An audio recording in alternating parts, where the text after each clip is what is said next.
ይስጥልን የተከበራችሁ አድማጮቻችን በዛሬው ፕሮግራማችን ከህግ ጠበቃ ታልቸኮል ጋር እንወያያለን። ምንወያይበት ርዕሰ ጉዳይም እስራኤል ሀገር እንደሚታወቀው የውጭ ሀገር ዜጎችን በተለያዩ የስራ ዘርፎች ለማሰማራት ታስገባለች። ከሀገራቸው ጋር በሚደረግ ስምምነት አማካኝነት እነዚህ የውጭ ሀገር ሰራተኞች ለስራ ወደ እስራኤል ሀገር ይመጣሉ። አሁን ደግሞ እነዚህ ሰራተኞች የስራ ቦታዎችን እየያዙ ዜጎች ስራ የማጣት ችግር እያጋጠማቸው ነው የሚሉ ቅሬታዎች በስፋት ይነሳሉና እንዲያው በዚህ ዙሪያ የውጭ ሀገር ሰራተኞችን የስራ ህግ በሚመለከት ታልቸኮል ሙያዊ ማብራሪያ የሚሰጠን። ጤና ይስጥልን የህግ ጠበቃ ታልቸኮል፣ እንደምን አለ? ጤና ይስጥልኝ ወይዘሮ ወርቅነሽ፣ እንዲሁም አድማጮች እንደምን አላችሁ? እናመሰግናለን። እኛ በጣም ሰላም ነን። ሙያዊ ማብራሪያ ለመስጠት ፈቃደኛ ስለሆንክ በጣም እናመሰግናለን። በደስታ እኔም አመሰግናለሁ። የውጭ ሀገር ሰራተኞች በመግቢያ እንደገለጽኩት እንግዲህ ወደ እስራኤል ሀገር ይመጣሉ። በህጋዊ መንገድ ነው እንግዲህ ለስራ የሚመጡት። ግን አሁን ደግሞ የስራ ቦታዎች እየተያዙ ነው የሚለው ቅሬታ በስፋት እየተሰማ ነውና በዜጎች በኩል እንደው የውጭ ሀገር ሰራተኞች የስራ ህግ ምን ይመስላል? ከህጉ አንጻር ያለውን ማብራሪያ ብትሰጠን ብለን ነው የደወልነው። ለውጭ ሀገር ሰራተኞች ያለው የስራ ህግ ምን ይመስላል?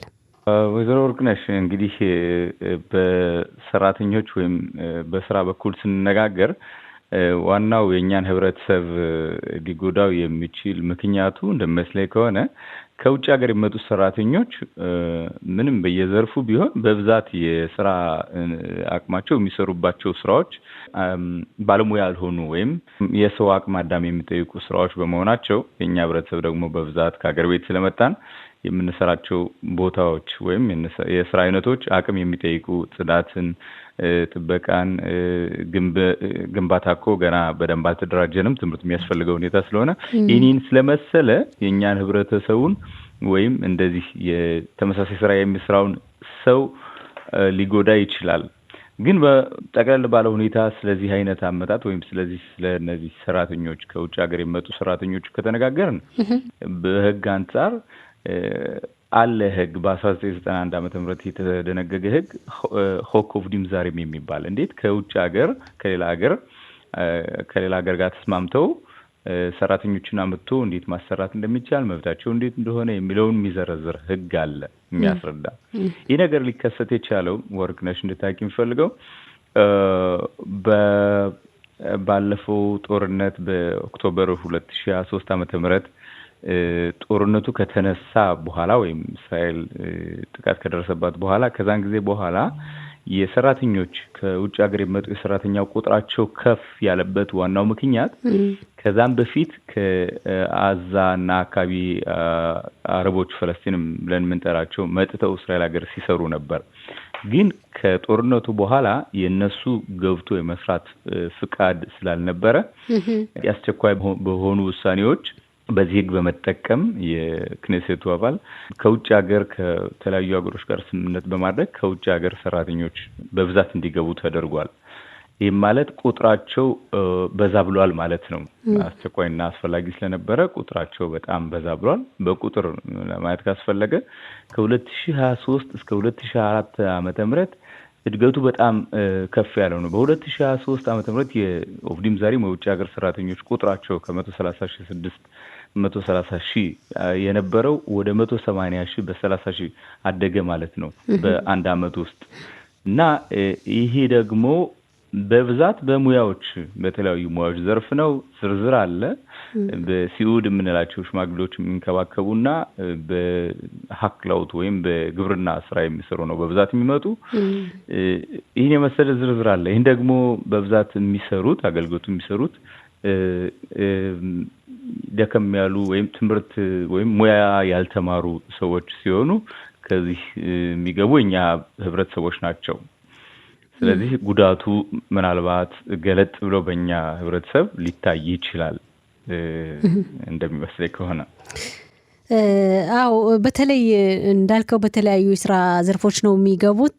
ከዚህ በፊት አሁን በየሆቴሎች በግብርና ስራም እንዳልከው በግንባታም ሲሰማሩ እናይ ነበር፣ ግን ችግሩ ይህን ያህል ሰፍቶ አይታይም ነበር። አሁን ግን በየሰፈር ሱፐር ማርኬቶች ሁሉ ገብተው ሲሰሩ እናያቸዋለን የውጭ ሀገር ዜጎችና እንግዲህ ሱፐር ማርኬት ደግሞ የዝቅተኛ ስራ ላይ ነው እንዳልከው የኛ ማህበረሰብ ብዙም በትምህርቱ የገፋ ስላልሆነ እንዲህ አይነት የጉልበት ስራዎች የሚሰራበት ቦታ ነው የሚሰራውና ምንድነው አሁን የተነሳ ያለው ቅሬታ አሰሪዎች እያባረሩ ብዙ አመት የሰሩ ዜጎችን በሌላ ሰው ያው የውጭ ሀገር ዜጎችን እየተቀበሉ ናቸው፣ እኛ ስራ አጣን የሚል ጥያቄ ይነሳልና እንደው አሰሪዎችስ እዚህ በፊት የነበረን ሰራተኛ ማባረር ይችላሉ ወይ ይሄን የውጭ ሀገር ሰራተኛ ለመቀበል? ይሄ ጉዳይ እንደዚህ አይነት ችግር መነሳቱ ለህግ ወይም ለሀገሪቱ ጠፍቷት አይደለም። በዚህ ጉዳይ ለምሳሌ ባለፈው ወር ክኔሴቱ ውይይት አድርገው ነበር። ምን አይነት ኤፌክት አለው፣ ምን አይነት ህዝቡን ይጎዳል የሚለው ይታያል፣ ያውቃሉ። ግን ብሎም አሁን በሰራተኞች አስፈላጊ ስለሆነ ያመጣሉ። ማንኛውም ታዳጊ ሀገሮች እንደዚህ እያደረጉ ከደሃ ሀገሮች ነው እያመጡ ብዙ ያሰራሉ። ይህን ሲሆን ቁጥራቸው በጣም እንዳይበዛ መጠን እየጠበቁ ነው። ወርቅነሽ እንዲሁም አድማጮች እንድታውቁት የምፈልገው ያለንበት ዘመን ከሌላ ሀገር ወደ ሌላ ሀገር ሰራተኛ መምጣቱ ብቻ ሳይሆን ያለንበት ዘመን ኤአይ እና ማሽኖች የሚጠቀሙበት ወቅት የብዙ ሰራተኛዎችን ስራ እየቀማ ነው። ይህ ሲሆን እንዳልነው ያው ትንሽ በዘቅተኛ ስራ የሚሰሩ በጉልበት የሚሰሩ ሰዎች ስራቸውን እያጡ ነው። ድሮ ታስታውሱ እንደሆነ ባንክ ቤት ስንሄድ ቴለር የሚባሉ እዛ ባንክ ቤት አገልግሎት የሚሰጡ ብዙ ነገሮች ነበሩ። ዛሬ ማሽን ነው የምናየው በየቦታው እና ይህ አይነት ጉዳት ለዜጋዎች አንዳንዴ ለሰራተኞች ስራ ማጣትን ሊጋብዝ ይችላል። እንደዚህ አይነት ችግር ሊያጋጥም ይችላል።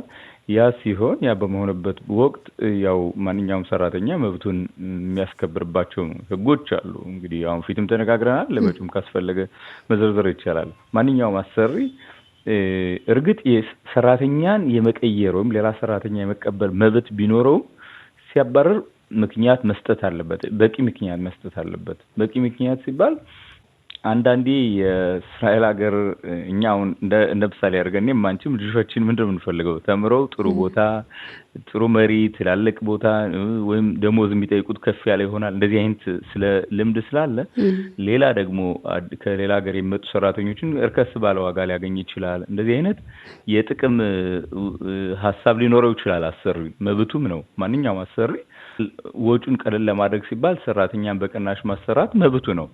ግን ያም ሲሆን ሰራተኞች እንደዚህ አይነት አጋጣሚ ሲያጋጥማቸው ተከራክሮ ወይም ህጎችን በመጠቀም መብታቸውን ማስከበር መቻል አለባቸው።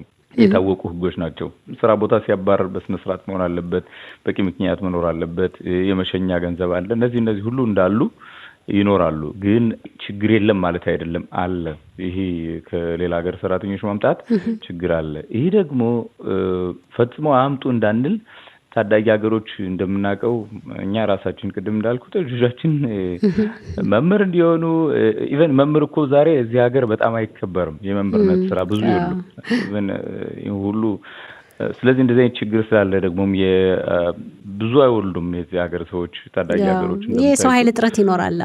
የሰው ኃይል እጥረትም ስለሚኖር ያው ሁሌም ውይይት በማድረግ በጣም ህዝቡም እንዳይጎዳ በሚል ያው የክኔሴቱም ወይም ባለሙያዎችን በስነ ስርዓት አለ ይህን ብራንቻ የሚሞላ ይህን አገልግሎት መስፈርት የሚሰጥ የሚከታተል አካል አለ።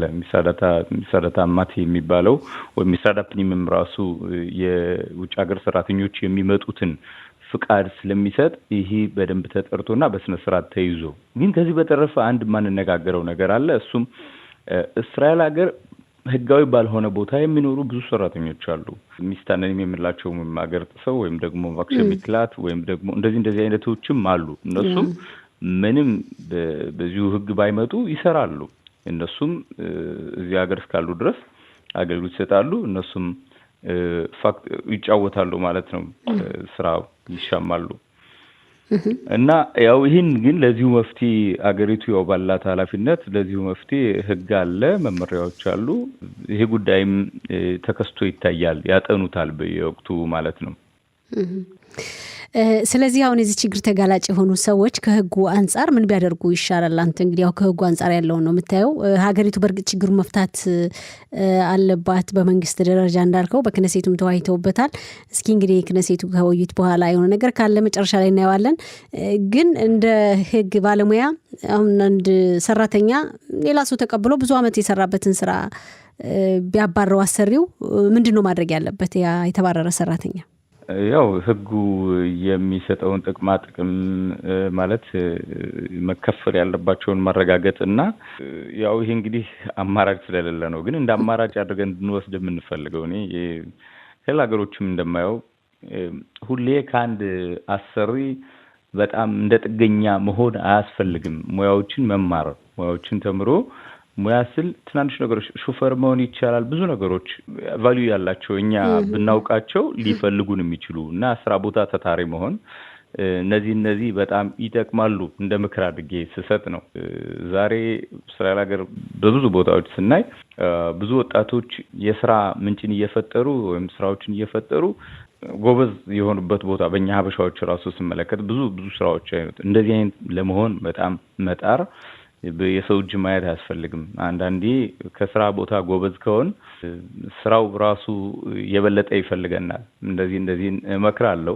ግን ይህ ጥቃት ከደረሰ ወይም ደግሞ ብሎም ያው እንግዲህ ፋብሪካዎች ብዙ ሰራተኛ ያላቸው ሊቀንሱ ይችላሉ። እንደዚህ ሲያጋጥም የስራ መባረሩ በስነ ስርዓት መሄዱን ማለት አዳልቶ ከሆነ በአዳልቶ ነው የሚለውን ህግ መጠቀም። ሁለተኛ ነገር ደግሞ ከአንድ ስራ የምንሰራበት ቦታ በብዛት መስራት ብቻ አይደለም፣ የሆነ ራሳችን የምንጨምረው አለ ከቦታው። ስራ ቦታ መስሪያ ብቻ አይደለም፣ የወር ደሞዝ ብቻ አይደለም፣ የሆነ ራሳችን የምንገልጽበት የራሳችን ችሎታ የምናሳይበት ቦታ ስለሆነ እዛ እንደዚህ አይነት በጣም የምንወደው ቦታ ከሆነ ጠንቀቅ ብሎ በመስራት እንደዚህ የተጎዳነውን እነዚህንም በክስ ለመቀበል መሞከር ማለት አንድ ቦታ የወሪቱ ደሞዝ ብቻ አይደለሽም። እዛ ቦታ ሄደህ ስትሰራ ብዙ የምታገኛቸው ነገሮች አሉ። መክሰስ መጨረሻ መባረር ከመጣ ማለት ነው። ይህ ነው ያለኝ ምክር። አዎ፣ ለማንኛውም አሰሪዎች ግን እንዳልከው ያው ሌላ ሰራተኛ የመቀበል መብት አላቸው እነሱን እንደሚያዋጣቸው። አዎ፣ እንዴት መሰለሽ አንዳንድ ጊዜ የሰራተኞችን መብትን ለማክበር ብንፈልግም የአሰሪን ደግሞ ፍላጎት ለማምረት እንግዲህ ማንኛውም ቦታ ሲሰራ ጥቅም ሊያገኝ ነው እና ጥቅም የሚያገኝበት መንገድ ሌላን በጣም የሚጎዳ ሆኖ ካልሆነ ልትአስገድደህ ይህን ሰራተኛ አሰራ ብለህ ማስገደድ አትችልም። ማለት ጥቅሙ እንግዲህ የመንግስት ስራ ከሆነ መቼም አንዳንዴ ይሄንም ማሰብ አለብህ ይባላል። ግን የግል መስሪያ ቤቶች ለምሳሌ ሚፋሎች፣ ፋብሪካዎች ሰርቶ የማግኘት እድላቸው ማህፈት ነው ፍላጎታቸውና ስለዚህ በሰራተኛ ጥሩ አድርጎ የሚሰራላቸውና ቅናሽ ዋጋ የሚከፍሉት ከፈለጉ ታግዳቸው አትችልም። ብቻ ሲያባሩ ብዙ አመት የሰራውን ሰው ሲያባሩ በስነ ስርዓት መሆን አለበት። መክፈል ያለባቸውን እንዲከፍሉ ማረጋገጥ ይቻላል አለ። እንግዲህ ችግሩ አለ እንዳልከው፣ በአንድ በኩል ግድ ነው የውጭ ሀገር ሰራተኞችን ማምጣት ያስፈልጋል። አሁን እንዳልከው እኮ የኛ ሰዎች በአንድ በኩልም ከቅሬታው ጎን ለጎን የኛ ሰው ትንሽ ለምሳሌ በግብርና ስራ ተሰማራ ብትለው፣ በግንባታ ስራ ብትለው፣ እንደው ትምህርት በማይጠይቅ በጉልበት ስራ እንኳን ይመርጣል ስራ፣ በዛ ተሰልፎ ሊሰራ አይችልም። ስለዚህ የውጭ ሀገር ሰራተኞችን ማምጣት አለባት ሀገሪቱ ነው የሚባለው። የሆነ ያለውም እንደዛ ነው። አሁን ችግሩ ምንድነው እንዳልነው በሱፐር ማርኬትም በየሰፈር የስራ ቦታዎች እየገቡ ስለሆነ ሴቶችም ወንዶችም ወጣቶች ሁሉ በጣም እናያቸዋለን። ይሄ ግን ችግሩን እያሰፋው መጣና ያው ዜጎቹ ተሰማቸው አሁን ስራችን አጣን የማለት ነገር መጣ እንጂ የውጭ ሀገር ሰራተኛ ማምጣቱ ግዴታም ጭምር መሆኑን እየተረዳን ነው። ብዙ በውጭ ሀገር ሰራተኞች የሚሰሩ ስራዎች አሉ። እስራኤል ደግሞ ብዙ ጊዜ ስናየው የግንባታ ስራ፣ የእርሻው ስራ ከባድ ነው። አመቱን ሙሉ የሚሰሩት የውጭ ሀገር ዜጎች ናቸው አይደል? አዎ፣ አሁን ብቻ ሳይሆን ድሮም ከታይላንድ ከተለያዩ ሀገሮች ከሩቅ ሀገር እየመጡ የግብርናን ስራ የሚሰሩት እነሱ ነው። በስነ ስርዓት ተማርተው ያሉ። እንዴት መሰለሽ የሰው ልጅ ስህተታችን ትንሽ በለጸግን የሚል ሀሳብ ስላለን ምድርን እየራቅን ማለትም የግብርናን ስራ እንደዚህ የድሮ ስራዎችን እየራቅን በማሽንና በሌላ ሰራተኛ እያደረግን ራሳችን ያመጣነው ጣጣ ነው። የሀበሻዎች ብቻ ሳይሆን የእስራኤል ሀገር ሰራተኞች በጣም ስራ አማራጭና በጣም መታዘዝ የማይወዱ ናቸው። ስለዚህ እኛም ሀበሻዎችም የዚህ አይነት ጸባይ አለን። እርግጥ በእውነቱ ከተናገርን ኢትዮጵያውያኖች ድሮ ስንመጣ ያው አንዳንድ ፖለቲከኞች ሌላ ሀሳብ አድርገውት ነው እንጂ ድሮ ስንመጣ እንደዚህ ምድር ሰጠውን የግብርና የድሮ ልምዳቸውን ስራ ትላልቆች ባይሆን ቢሰጡ ኑሮ እርግጠኛ ነኝ እዛ የበለጠ ቫልዩ ያለው ኑሮ እንኖር ነበር። ሀበሻዎች ወላጆቻችን እንግዲህ በብዛት የመጡት ከሀገር ቤት ስለሆነ የግብርናውንና የከፍት እርባታውን በደንብ ስለሚችሉበት ለእነሱም ራሱ በጣም ጠቃሚ ነበር። ግን ይህ እድል አላደላቸውም። ዛሬ ከኢትዮጵያ አባት የብዙ ሀብት የብዙ እንስሳዎች እና የብዙ ልጆች አባት ሲያስተዳድር የነበረ የሚሰራው ሽንት ቤትና የሆነ እንትን አጽዳ ተብሎ ነው። እነዚህ ነገሮች ደግሞ ይከብዳሉ። ይህ ሁሉ ከአንድ ላይ ሲሆን ስራ አጥነትን ያጋልጣል፣ ሊከብድ ይችላል። ታው ይገባኛል። እና ስንፍና ብቻ ሳይሆን ያው የስራ መምረጥ የታወቀ ነው በእስራኤል ሀገር። ደግሞ በዋጋም ብዙ መከራከር ይወዳሉ። በደንብ ታታሪ ሆኖ መስራትም የለም። ስለዚህ አንዳንዴ ከውጭ ሀገር ሰራተኛ ማምጣቱ በእስራኤል ብቻ አይደለም። አንደኛ ህግ በስነ ስርዓት እየተንከባከቡ ነገሮችን እያዩ ነው፣ በጣም ቁጥራቸው እንዳይበዛ። ይሄ ደግሞ ቀላል ነገር አይደለም። ለሀገሪቱ እኮ ብዙ ውጣ ውረድ አለው። አንድ ሰራተኛ ከተወሰነ ወቅት በኋላ ሀገሩን ላይለቅ ይችላል። ብዙ ነገሮች አሉ። እንደዚህ አይነት ውጣ ውረዱ ለሀገሪቱ ቀሏት ሳይሆን አስገዳጅና አስፈላጊ ስለሆነ ነው። አዎ እንግዲህ መቼም ዞሮ ወደ ችግሩ ስንመጣ በዝቅተኛ ስራ ላይ በተሰማራው ማህበረሰብ ላይ ያው የስራ እጦት እያጋጠመ ስለሆነ ሀገሪቱም ይህን ችግር የመፍታት ኃላፊነት አለባት። እንደው በክነሴቱም እንደተወያዩበት ቅድም አንስተናልና እንደው በሀገር ደረጃ ይታሰብበት ይሆን? በደንብ ይታሰብበታል። እንዴት መሰለሽ መጀመሪያ እንዳልነው ባለፈው ወር ክነሴቱ በዚሁ ጉዳይ ውይይት አድርገው ነበር። ስንት ሰራተኞች እንዳሉ፣ እንዴት ማስተካከል እንደሚቻል እንዳልኩት ይሄ የሰራተኞች የውጭ ሀገር ሰራተኞች ማምጣት ብቻ ሳይሆን ይህም በማሽን መጠቀም። አሁን በሱፐር ማርኬት እንዳልሽው ብዙ ሱፐር ማርኬቶች ስትገቢ አንዳንዶች ማሽን ቁጭ ብሎ እዛ ራስሽ ሰልፍ ሰርቪስ አድርገሽ የምታልፊበት አለ። ይሄም ኩፓይት የለም እንደ ድሮው ራስን ከፍለ የምትወጣው። እንደዚህ አይነት ነገሮች ህብረተሰቡን ሊጎዱ ይችላሉ። ያው ትንሽ ጎበዝ ብለን ስራ ራሳችን መቻልን መሞከር፣ አንዳንድ ሙያዎችን መማር በቀላል ወቅት ተምረን የምንይዛቸው ስራዎች አሉ እና በሰው እጅ ሁልጊዜ የሰውን እጅ መጠበቅ አያስፈልግም ለማለት ፈልጌ ነው። አዎ እንደው ለማጠቃለያ ምን ትላለህ የህግ ጠበቃ ታልቸኮል? ለማጠቃለያ እነኚህ ሰራተኞች እንዳንረሳ ፈልገው ከውጭ ሀገር የሚመጡ አንዳንዶች ወይም በብዛት ህይወታቸውን ሊያሻሽሉ ፈልገውና ታታሪ ሰራተኞች ናቸው። ስለዚህ እነሱ ጠላቶቻችን አይደሉም። እነሱ ያው ህይወታቸውን ሊያሻሽሉ የመጡ እንደ ስደተኛ ማለት ነው። ሀገር በስምምነት ነው፣ በእርግጥ በህጋዊነት ነው የመጡት። አሁን እነዚህ የተለይ ቢሆንም ከቤተሰብ ርቆ መኖር ቀላል አይደለም።